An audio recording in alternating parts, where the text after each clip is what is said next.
So hello everyone, শুভ দুপুর। আজকে কেমন আছো তোমরা সবাই আগে বলো।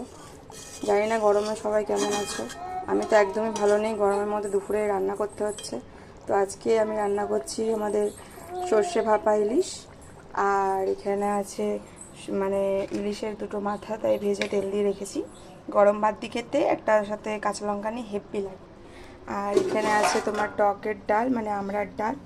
আজকে এইটুকুই রান্না, কারণ গরমের মধ্যে আর ভাল লাগছে না। বলতে আমরা বড়দের এরকম অবস্থা, তাহলে বাচ্চাদের কিরকম লাগছে বলো। আসো মা, আসো, সবাইকে হাই বলে দাও। বলো হ্যালো। তোমরা আজকে দুপুরে কি খাবে বলো। ও, আমার মেয়ের জন্য আছে যে ডাল সিদ্ধ, যেহেতু ও নিরামিষ খায়, আমি ওকে বা ভেজিটেরিয়ানস করবো আমার ইচ্ছা। তাই আমরাও ছেড়ে দেবো আস্তে আস্তে, এইসব মাছ মাংস আর খাবো না। তো ওকে ডাল সিদ্ধ ঘি দিয়ে খাবো। বলো টাটা সবাই, ভালো থেকো।